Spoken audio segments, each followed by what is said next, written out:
was 22-year-old Fabio Bartolotta, an individual with strong family ties to defendants convicted in connection with the Pizza Connection narcotics distribution case of the 1980s.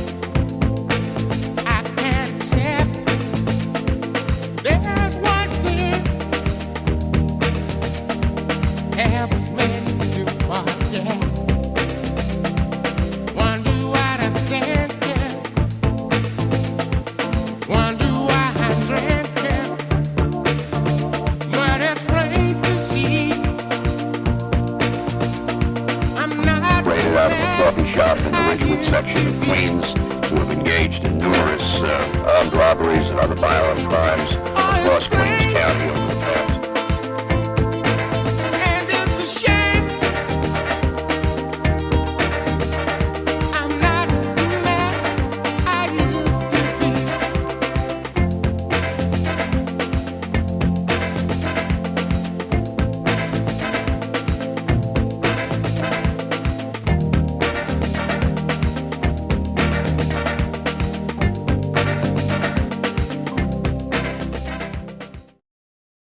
Hello and welcome back to 52 Topics with Frank Fiorellino.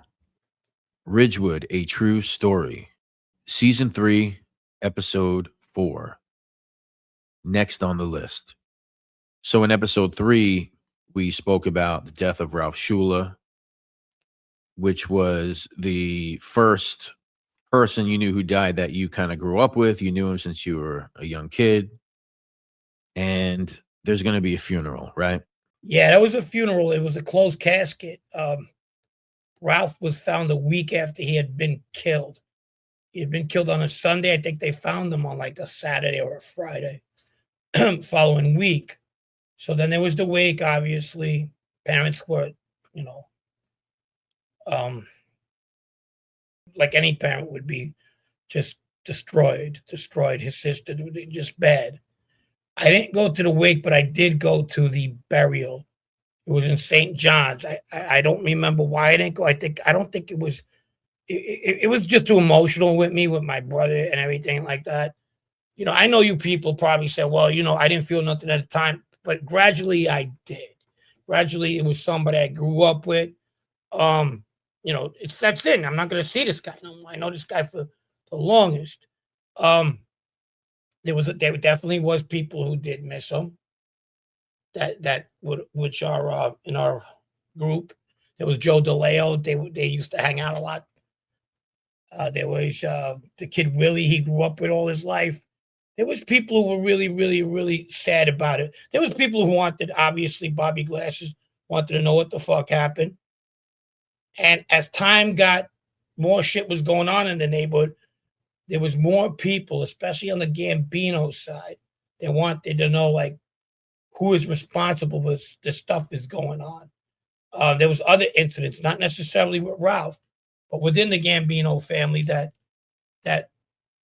had connections to kind of like the same MOs, So people were like, oh, wait a minute, what's going on? But that's along the lines. We'll talk about that. After the funeral at St. John's, I think there was like 15 or 20 of us. We ended up going to the Georgia Diner. I remember that. There was a couple of girls we grew up with. There was one that actually dated Ralph for a second. She came over there with us. She took it very hard for years to come. Really hard. And there was other kids that we were just sitting there talking about Ralph stories, That's when I was setting it. Now, like, fuck. Wow. I wish I would have never knew about this, but it did. But at the same time, shit happens. And that was the life. That's how we were programmed at that time in our lives. So things happen. I remember telling a story about when Ralph was a pretty good basketball player. I mean, at a elementary school level. but he also was a bit of a trash talker, you know. So they went to play in this gym out in St. Gabriel. St. Gabriel's is Jamaica, Queens, mostly African American, and they were playing back and forth. The families were there. They were going back and forth. He didn't like the call or something, or he didn't like the way he was hit. And he said the N-word. He was like, F you, boom. That whole fucking place died down. Just fucking went numb. The parents started going crazy.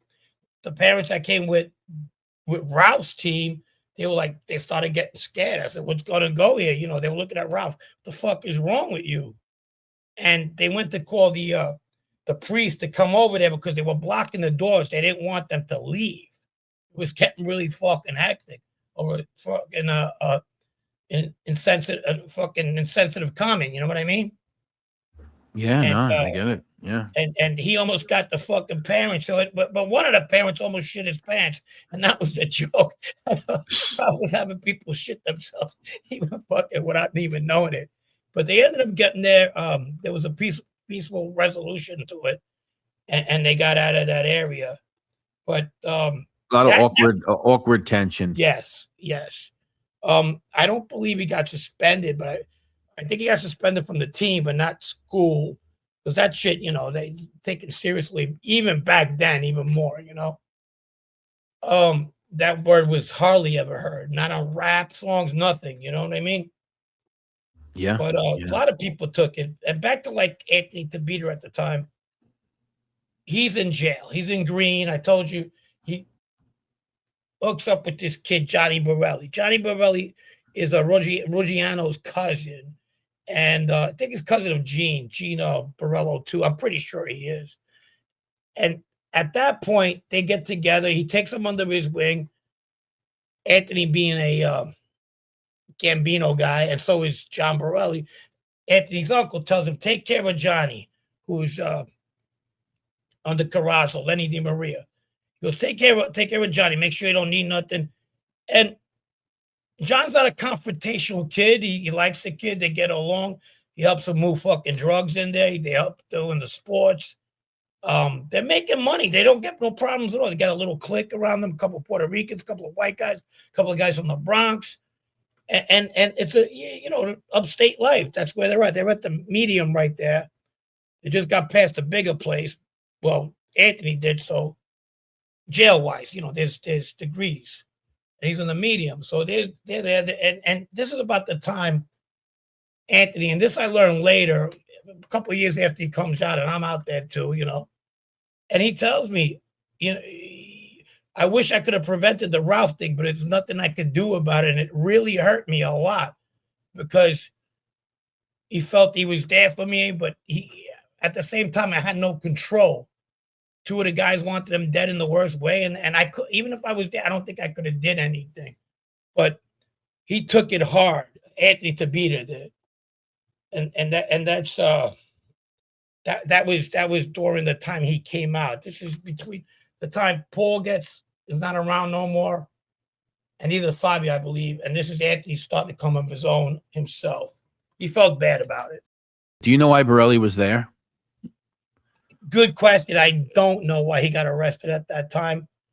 But what I hear from him, you know, like later on, and I never met the kid. This is something that they knew each other, but they do get into confrontation later on. We'll discuss that whole scenario from beginning to end. Yeah. I didn't know. He was just a kid that was a good kid at that point when Anthony meets him that was around wise guys. But he comes a little bit to his own, a little bit flappy. And a lot had to do that because he was hanging out with the Caniglia guy, Charles Caniglia. Okay.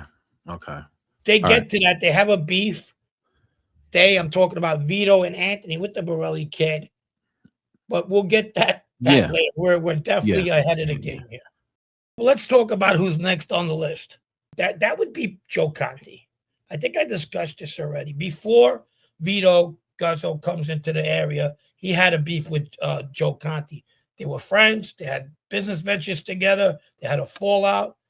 And one day, Joe Kanti pulls in front of Vito and shoots him for the first time. He's the first time he's ever got shot by anybody. Goes into the car and shoots him.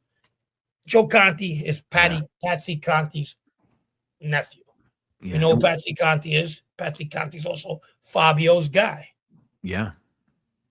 So there's a whole bunch of shit here. But at the end of the day, Fabio is connected to Vito by murders. And they have this bond together. They had this bond since they killed Kenny. So Joe Kanti, even though that's his guy's nephew, don't mean shit to him. If Vito wants to get him, let's get him. And I don't think, I mean, Vito, even when he didn't talk much, put it this way, but sometimes when that guy's name would come up, you could see him like growl.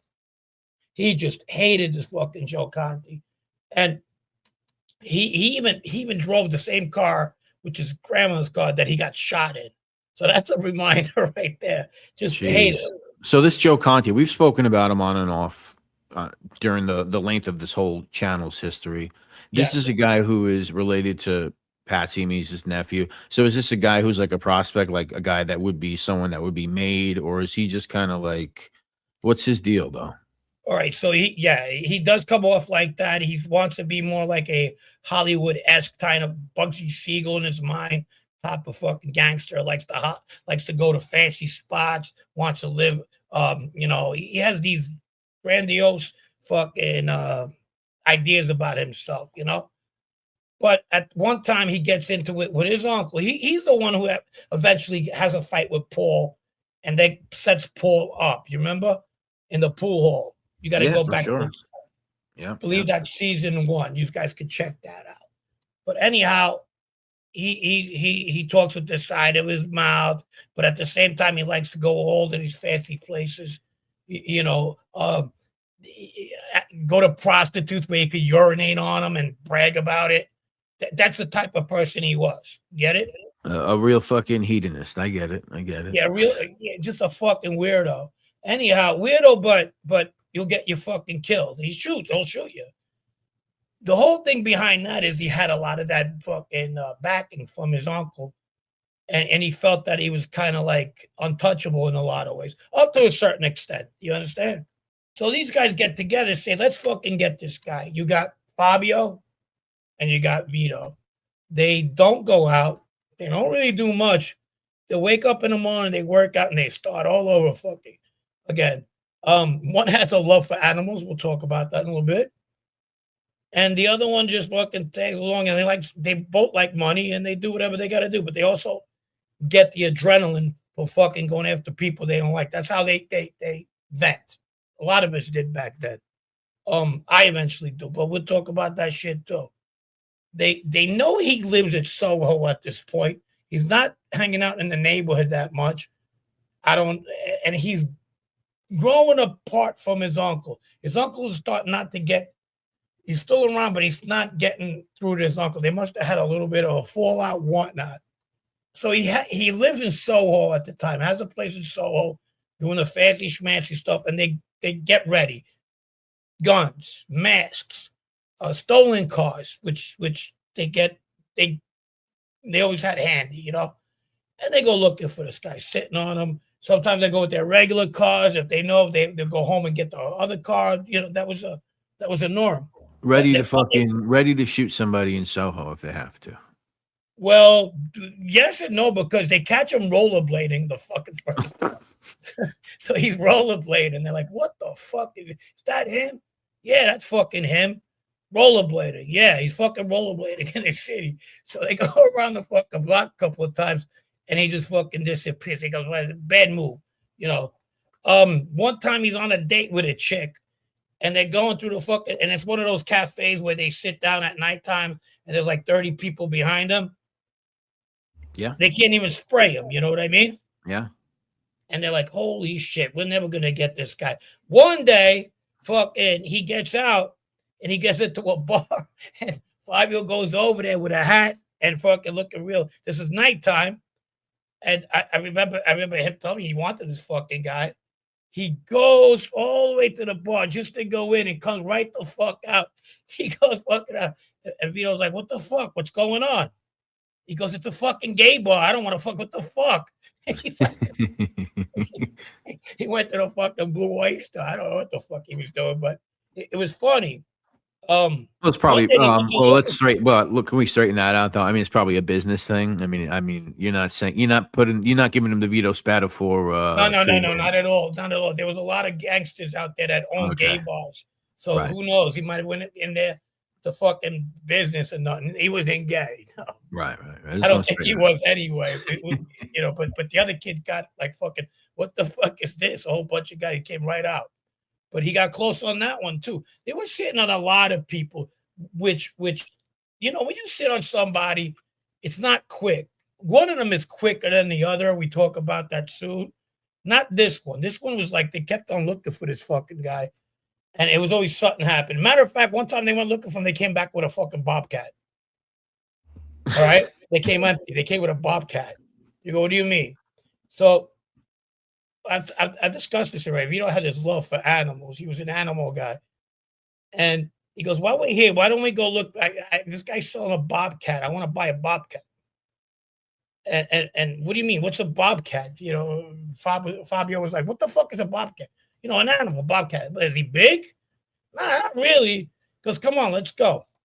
So they go to this guy's house in the city. They knock on the door and talk about gay guys. There was a gay guy who had a fucking bobcat in a fucking cage. He goes, oh, there he goes. You want the bobcat? He goes, yeah, let me see it. So he's looking at the bobcat. Vito is, oh, wow, that's pretty nice. Beautiful. It's beautiful. They're both agreeing that, yeah, I can't have it here, give me 1,500, take it with the cage and all that. He goes, how much? 1,500. So he goes to go in his pocket and he pulls a gun, pulls the guy to the floor. Oh my God.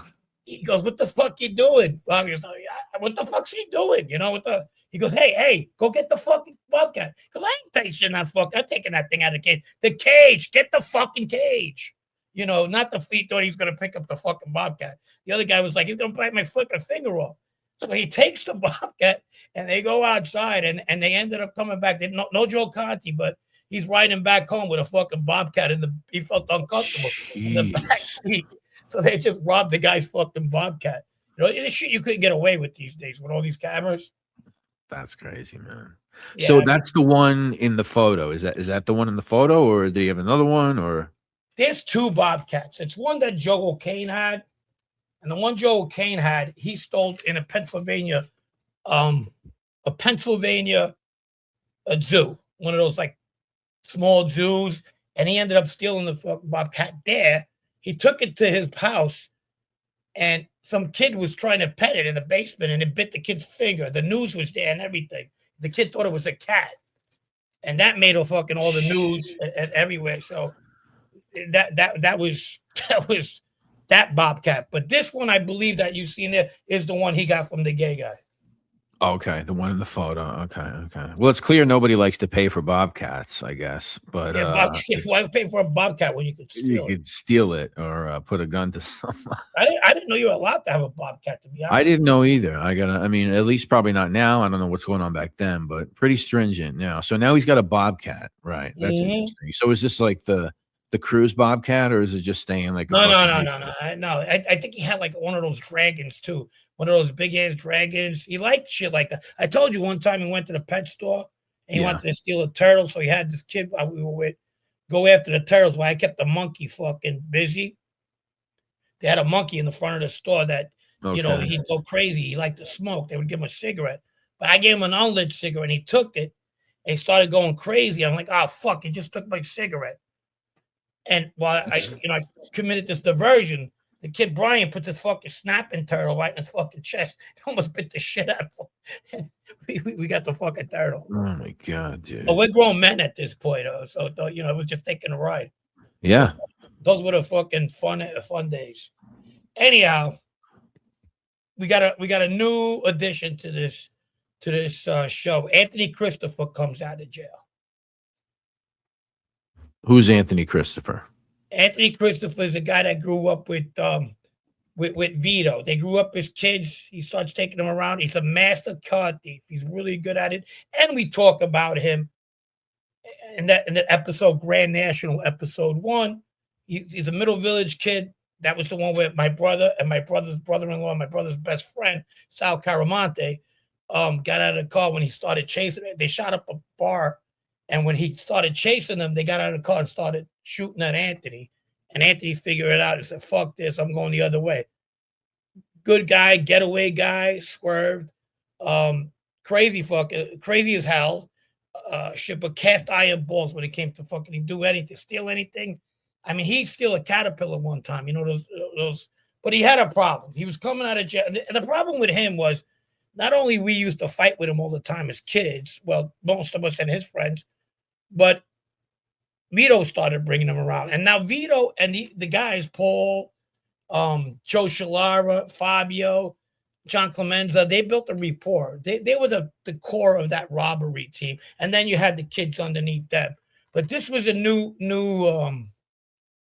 addition. And the one that didn't like him the most at that, and I could see it too, because we weren't very fond of Anthony at that time, was Paul. Paul didn't like Anthony at all. I gotta say, how did I know that you were gonna say that it was Paul? I kind of figured that Because he had that thing about him, you know. it's just the theme of the show. I think at this He probably point, thought that this guy was going to take money that didn't belong to him, that was his. Didn't like him. They didn't like him because he had a past with drugs. You know, he was at one point using hard drugs, but the other guys kind of gradually gravitate to him at one point. But Paul never does. And Vito's like, "Look, man, this is my buddy." And Anthony Christopher at the same time is also like, "Look, Vito, I wouldn't even fuck with these guys if it wasn't for you. I'll keep my mouth shut." You know, they shot at me. He goes, "What the fuck?" You know what I mean? He goes, "I'll keep my mouth shut, but if you're cool with it, I'm cool with it." You know what I mean? Yeah. So, what was your brother at that time? Did you know you were hanging out with this guy now, or did it even matter? Was it a big deal? My brother was at it, not with them. My brother was at all the group, but no, he just no. Whatever. He probably he doesn't even know who he was. Okay. You know, they never. Back then, I told you what happened. His family reached out for John Licata, who was Pete Licata's son, because he was friends with them, and they at that point thought that Paulie's family had sent him, but actually it was my brother's. Yeah. Who went after him. Yeah. And they squashed it like that. You know, they had talking to I believe it was Fabio's mother at the time. And so, yeah, we're good. Nothing's gonna happen to you, to nobody. Because and we'll just squash it at that. You understand? Yeah.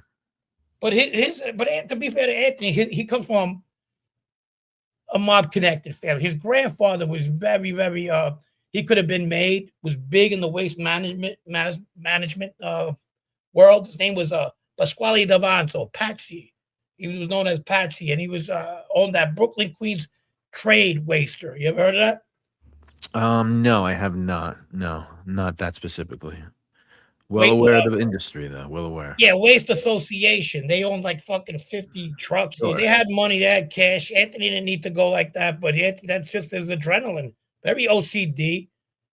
They went to go fucking rob a place one day, and they always had to sit on him. Like his own buddies, John Clemenza, Fabio, even Joe Shalara. That was the clique. They would go rob, and Vito would be there too. But they would do things on their own too. And what we used to cause the bullshit about that is that Paul would find out. He goes, "Where would you guys go? And why would you go with that guy? And what the fuck's he doing? And how much did he make?" You understand? So that was going on. And Paul would end up throwing haymakers, but not at Anthony. He would threaten Anthony if he had to, and they would go out at each other. And with Vito getting in between, Vito had a soft spot for him. They grew up together. You know, he says, and he believed in him. He used to bring him around to the club eventually when he had coming out of jail. He used to take him to like Dennis Gazzardo's place. He used to take him to the trophy place on Metro. So he kind of had a soft spot for him. But his kryptonite was the drugs at that time. And a lot of it had to do with his grandfather who passed away. When his grandfather passed away, he came out of jail. He just lost his shit. You know what I mean? Yeah. Yeah. But that's the clique there. I said, they nicknamed him Corky over that fucking show Life Goes On. Because they were used to sit on him. And one day they didn't. They went to his house and they went to pick him up. Sure enough, his hair was up in the air and shit. So Vito told him, "Come on, Corky, get in the fucking car," you know? So you got a new character in this. Corky steals everything, trucks, food trucks, everything, and then they would sell them to other vendors. He's going to be um, a very interesting character in this. So, Frank, what's going on with these Yugoslavians that we have introduced this season? What's going on that side of town?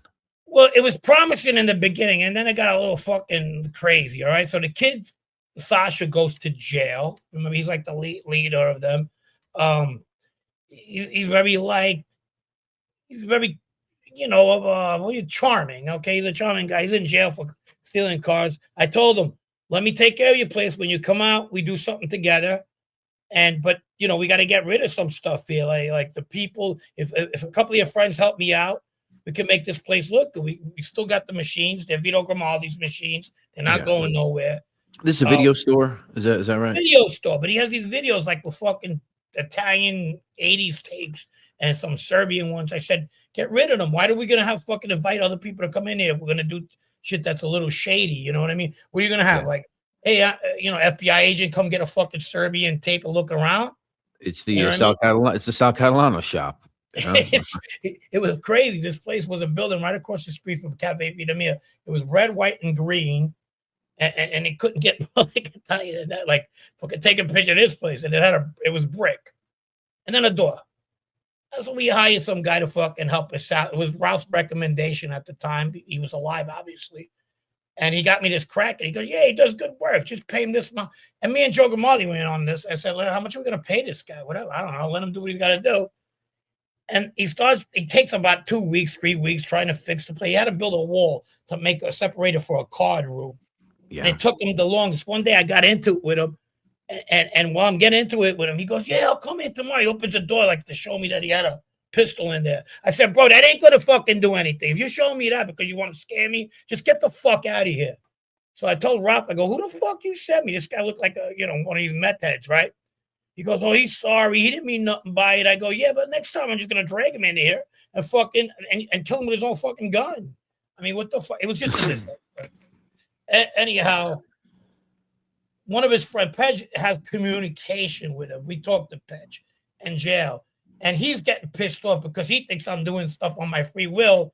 I'm like, no, I'm trying to make this place better, but your friends are not helping me here. There's the one kid, Spider, who steals cars for you. Not only does he not want to meet me to help me and fucking open this place and get it going, he's also fucking banging your girl. I didn't tell him that, but he was. It came out. You know what I mean? Yeah. It's just fucking, it's crazy. I hate these fucking motherfuckers that want. The only one fucking that was decent was fucking. No, there was a couple that was decent. But Patch, even when I went to get the fucking, I said, come on, man, we got to go get these tapes. All right. I'll let him tell his story one time. I went to get the tapes. I went to his house. I go, you have the key to this place? He goes, yeah. Come on and bring a couple of bags too. We got to take these tapes out. He thought I was going to fucking kill him or something. I think I heard him tell the story on a show, possibly maybe a year or two ago. Now, his mother's present too when you're in the house? His mother's present, yeah. She's like, hey, Frankie, how are you? She's a Romanian woman. God bless her soul. She passed away this year. And I was like, yeah, where's Pedge? He's over here. He goes, what's up? I said, well, come on, let's get out, put it, whatever. Because it was just fucking pissing me off. And now the kid who was supposed to, this kid Spider, I gave him the nickname because he was fucking working behind the counter. Very good car thief as well. He's nowhere to be found. I find out he's at a fucking, at this fucking Italian fucking place, Italian social club. My friends owned it, so it wasn't bad. So I go to my friend's place, my friend Nat, his dad's a butcher, right? One of the nicest people out there, matter of fact. You want to talk about pillar of the community? We always talk about people. I said, not everybody in Ridgewood does back for the community, does for the associations and everything. Nat's dad, Tony, is the guy. He was always that guy. Nice guy. Matter of fact, when I used to come see his son, he'd be like, oh, these guys all right? I'd be like, yeah, we're good. We're not getting it then. He was a butcher. He had a butcher shop. A butcher shop. Yes, very successful one. He does a lot for the Italian-American communities. When we were kids, he ran the soccer leagugues. Just a fucking salt of the whole family, salt of the earth. I mean, me and Nat grew up together, but we were what we were. We can't change that, right? But even him, real solid guy, didn't talk this is not, didn't do nothing unfair. Everything he did was fair. Money. That's why I hear, I don't know how true it is, he's where he is today. He's in that life. But anyhow, I don't like to talk about things from the present anyhow. But back then I said, hey, take a ride with me. Let's take a ride. I gotta go fucking talk to this kid. So he came with me, and now and he's a real fucking strong guy. This motherfucker, let me tell you something. He was very athletic, one of the best goalies around the neighborhood growing up. Could have been places in that fucking sport. I believe if the soccer league was still intact, Nat would have been pretty. I think he would have got a shot. I'll put it to you that way. Anyhow, we go over there, and this guy, I go to see him. I finally find him, this kid Spider. I go, why didn't you open up the fucking place for? He goes, he pulls out a knife and starts doing his nails like some kind of fucking gangster. And I can't believe my eyes. I said, what the fuck is that? I said, come out here. He comes out, boom. Nat hits him first. I hit him second. We start kicking, a fucking knife flying all over the place. He's fucking stumbling all over the fucking outside the club. We did it the right way. And we just give him a nice fucking, we didn't kill him, a fucking nice beating. He's got black eyes and shit like that. I go, motherfucker, next time you tell somebody you're going to do something, do it. So we just left it at that. We left. We started laughing on the way out. Kind of like, and he at the time, that was part of a pretty up and coming crew with the Joe Kanti clique. They were a lot bigger than let's say anything Bonanno that was going on in our neighborhood. Yeah. My uncle's clique was what? My brother and Jesse James and Mikey Boots and I guess me, but these guys were pretty fucking deep. Fabio was part of that clique, but they also had problems among their cliques. And what I'm trying to say is their cliques was like 3 different cliques, or maybe 4. And 2 of them always were bumping heads among each other, so it was unstable. And that was part of that through Joe DeLeo, who was, they were close at the time. We all were close at the time. So that gets out of there. So this is all going on.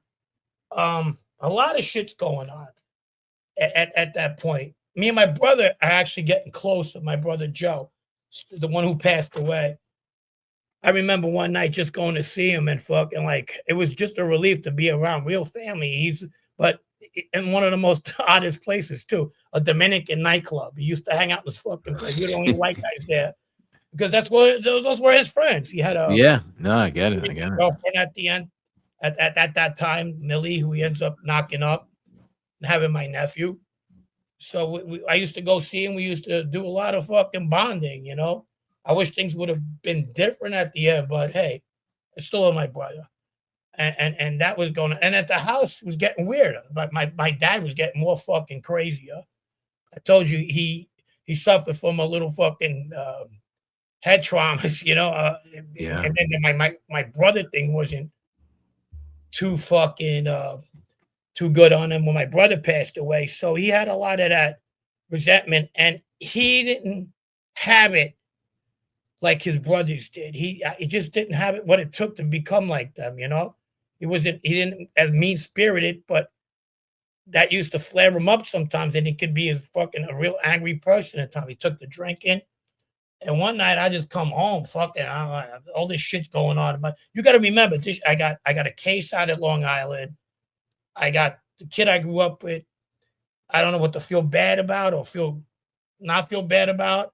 I got these new friends. Everything's going fucking bad.